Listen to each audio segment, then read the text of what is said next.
भगवान जगन्नाथ। प्रिय भक्तों, भारत के उड़ीसा राज्य के पुरी शहर में हर साल भगवान जगन्नाथ की रथ यात्रा बड़े ही धूमधाम से निकाली जाती है। यह हिंदुओं के सबसे महत्वपूर्ण त्योहारों में से एक है।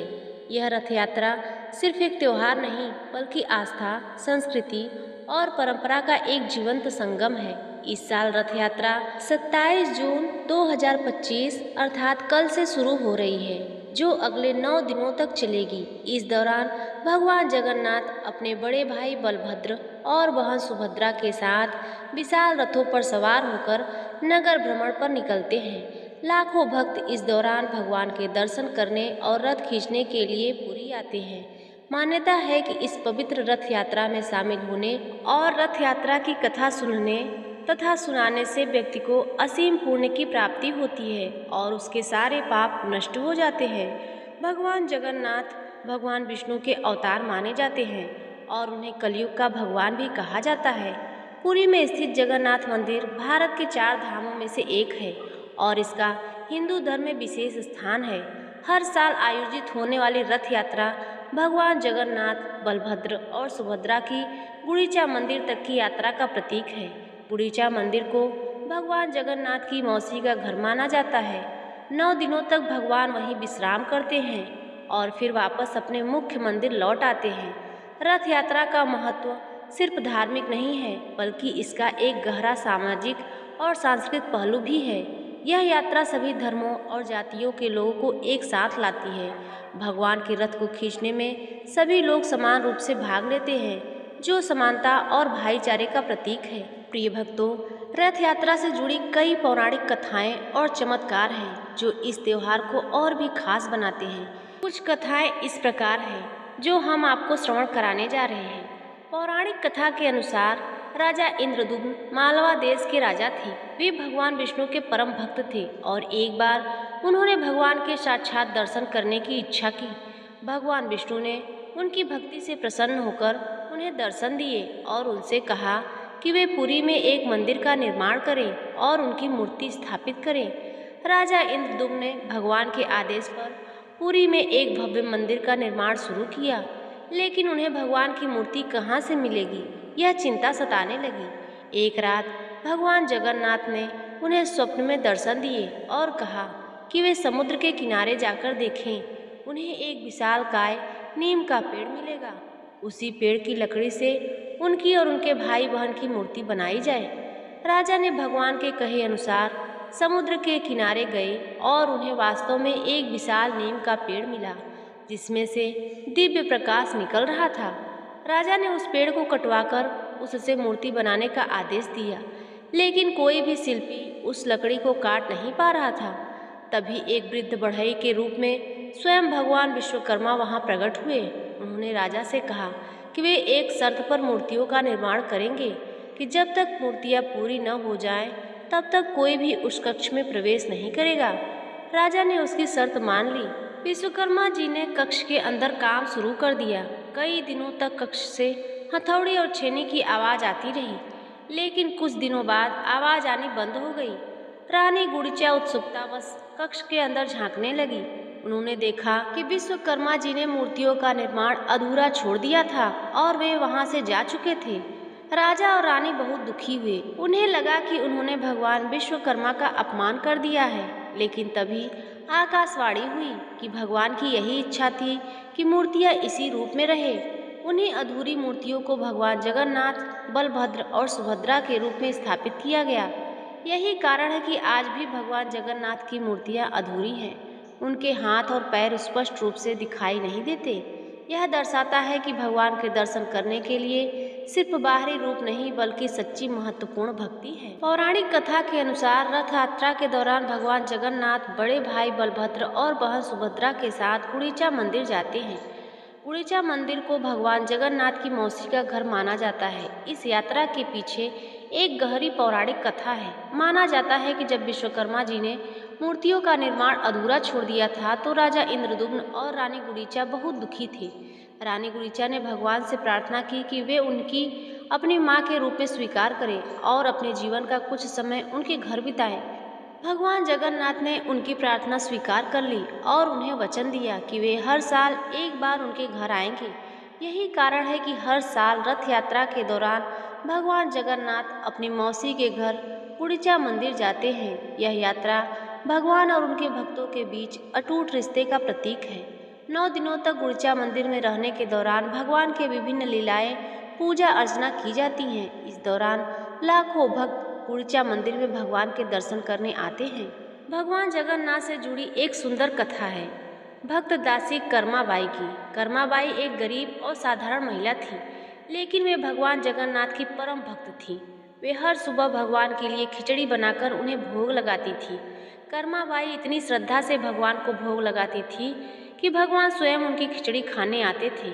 एक बार पुरी के पुजारी ने देखा कि भगवान की मूर्ति के मुख पर खिचड़ी लगी हुई है। उन्होंने कर्माबाई को डांटा और कहा वे बिना स्नान किए विधि विधान के बिना भगवान को भोग न लगाएं। कर्माबाई ने उनकी बात मान ली और अगले दिन स्नान करने के बाद विधि विधान से भगवान को भोग लगाया। लेकिन उस दिन भगवान ने खिचड़ी नहीं खाई। रात को पुजारी के स्वप्न में भगवान जगन्नाथ आए और उन्होंने पुजारी से कहा कि उन्हें कर्माबाई की सादगी और भक्ति प्रिय है। वे विधि विधान से ज़्यादा भक्ति को महत्व देते हैं। भगवान ने पुजारी से कहा कि उन्हें कर्माबाई की सादगी और भक्ति प्रिय है। वे विधि विधान से ज़्यादा भक्ति को महत्व देते हैं। भगवान ने पुजारी से कहा कि वे कर्माबाई को उनकी पसंद की खिचड़ी हर दिन बनाने दें। यह कथा हमें बताती है कि भगवान को सिर्फ बाहरी दिखावा और विधि विधान पसंद नहीं है, बल्कि सच्ची भक्ति और प्रेम अधिक महत्वपूर्ण है। भगवान भाव के भूखे होते हैं। रथ यात्रा में भगवान जगन्नाथ और बलभद्र के साथ उनकी बहन सुभद्रा का रथ भी शामिल होता है। यह दर्शाता है कि पुरी में भगवान की उपासना में नारी शक्ति को भी सम्मान महत्व दिया जाता है। सुभद्रा का रथ बाकी 2 रथों से छोटा होता है। इसे दर्प दलन रथ या पद्म ध्वज रथ के नाम से जाना जाता है। सुभद्रा का रथ अलग से निकालने का एक कारण यह भी है कि रथ यात्रा के दौरान भगवान जगन्नाथ और बलभद्र अपनी बहन सुभद्रा को अपनी बुआ के घर घुमाने ले जाते हैं। यह भाई बहन के पवित्र रिश्ते का प्रतीक है और यह भी दर्शाता है कि भारतीय संस्कृति में महिलाओं का कितना सम्मान किया जाता है। रथ यात्रा हर साल 3 नए रथों का निर्माण किया जाता है। ये रथ विशाल और भव्य होते हैं। इन्हें बनाने में कई महीने लगते हैं। रथों का निर्माण विशेष प्रकार की लकड़ी से किया जाता है, जिसे फसी, धामला वृक्षों से प्राप्त किया जाता है। रथों के निर्माण में कोई भी कील या धातु का प्रयोग नहीं किया जाता है, बल्कि उन्हें लकड़ी के जोड़ और रस्सियों से जोड़ा जाता है। भगवान जगन्नाथ का रथ नंदी घोष यह सबसे बड़ा रथ होता है, जिसमें 16 पहिए होते हैं। इसका रंग लाल और पीला होता है। इस रथ को नंदी घोष के नाम से जाना जाता है। इसके शिखर पर गरुड़ का चित्र अंकित होता है। भगवान बलभद्र का रथ ताल ध्वज यह दूसरा सबसे बड़ा रथ होता है, जिसमें 14 पहिए होते हैं। इसका रंग लाल और हरा होता है। इस रथ को ताल ध्वज के नाम से जाना जाता है। इसके शिखर पर ताड़ का वृक्ष अंकित होता है। देवी सुभद्रा का रथ दर्प दलन यह सबसे छोटा रथ होता है, जिसमें 12 पहिए होते हैं। इसका रंग लाल और काला होता है। इस रथ को दर्प दलन या पद्मध्वज के नाम से जाना जाता है। इसके शिखर पर कमल का चित्र अंकित होता है। रथों का निर्माण बसंत पंचमी के दिन से शुरू होता है और रथ यात्रा से ठीक पहले पूरा होता है। रथों का निर्माण परंपरागत रूप से कुछ विशेष परिवारों के बढ़ई और कारीगरों द्वारा किया जाता है, जिन्हें महाराणा कहा जाता है। ये लोग पीढ़ी दर पीढ़ी इस कला को आगे बढ़ाते आ रहे हैं। रथ यात्रा के दौरान कई दिव्य अनुष्ठान और परंपराएं निभाई जाती हैं, जो इसे और भी अद्वितीय बनाती हैं। छेर पहरा, राजकीय झाड़ू लगाना। रथ यात्रा शुरू होने से पहले पुरी के गजपति महाराज राजा सोने की झाड़ू से रथों के सामने झाड़ू लगाते हैं, जिसे छेर पहरा कहते हैं। यह परंपरा दर्शाती है कि राजा भी भगवान का सेवक है और भगवान के सामने सभी समान हैं, चाहे वह राजा हो या रंक। यह परंपरा समानता और विनम्रता का प्रतीक है। भक्तों द्वारा रथ खींचना। रथ का सबसे महत्वपूर्ण पहलू भक्तों द्वारा रथों को खींचना। लाखों भक्त दूर दूर से पुरी आते हैं, सिर्फ इस उम्मीद से कि उन्हें भगवान के रथ को खींचने का सौभाग्य मिलेगा।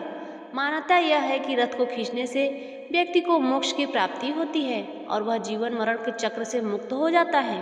रथों को खींचने के लिए विशाल रस्सियों का प्रयोग किया जाता है। भक्तों के जयकारे और शंखनाद से पूरा वातावरण गूंज उठता है। यह दृश्य अत्यंत अद्भुत और प्रेरणादायक होता है। वापसी की यात्रा, बहुड़ा यात्रा। 9 दिनों तक गुंडीचा मंदिर में विश्राम करने के बाद भगवान जगन्नाथ, बलभद्र और सुभद्रा अपने मुख्य मंदिर जगन्नाथ मंदिर में वापस लौटते हैं। इसी वापसी यात्रा को बहुड़ा यात्रा कहा जाता है। बहुड़ा यात्रा भी रथ यात्रा जितनी ही भव्य होती है। इसमें भी लाखों भक्त शामिल होते हैं। बहुड़ा यात्रा के दौरान भी कई अनुष्ठान होते हैं। जैसे सुना है, वेश भगवान को सोने के आभूषणों से सजाया जाता है और अधरपना, रथों पर भगवान को विशेष पेय चढ़ाया जाता है। रथ यात्रा के दौरान लगने वाले भोग। रथ यात्रा के दौरान भगवान को विभिन्न प्रकार के पारंपरिक भोग लगाए जाते हैं। इन भोगों में महाप्रसाद का विशेष महत्व है, जिसे भगवान जगन्नाथ को चढ़ाने के बाद भक्तों में वितरित किया जाता है। महाप्रसाद को भगवान का आशीर्वाद माना जाता है और इसे खाने से सभी दुखों का निवारण होता है। महाप्रसाद में कई प्रकार के व्यंजन शामिल होते हैं, जिनमें खिचड़ी, दाल, सब्जियां और मिठाइयाँ शामिल हैं। इन व्यंजनों को बनाने के लिए विशेष प्रकार के बर्तनों का उपयोग किया जाता है और इन्हें बनाने की प्रक्रिया भी बहुत पवित्र मानी जाती है। भगवान जगन्नाथ की रथ यात्रा सिर्फ एक धार्मिक त्योहार नहीं, बल्कि एक गहरा आध्यात्मिक और सामाजिक संदेश भी देती है। रथ यात्रा सभी धर्मों और जातियों को लोगों को एक साथ लाती है। भगवान के रथ को खींचने में सभी लोग समान रूप से भाग लेते हैं, जो समानता और भाईचारे का प्रतीक है। यह हमें सिखाता है कि भगवान की दृष्टि में कोई भी छोटा या बड़ा नहीं होता। गजपति महाराज द्वारा सोने की झाड़ू से रथों के सामने झाड़ू लगाना विनम्रता और सेवा का प्रतीक है। यह हमें सिखाता है कि हमें हमेशा विनम्र रहना चाहिए और दूसरों की सेवा करनी चाहिए। रथ यात्रा लाखों लोगों की अटूट आस्था और विश्वास का प्रतीक है। यह हमें सिखाता है कि हमें भगवान पर विश्वास रखना चाहिए और उनकी कृपा पर भरोसा करना चाहिए। रथों का निर्माण प्राकृतिक लकड़ी से होता है। इनमें किसी भी धातु का प्रयोग नहीं होता।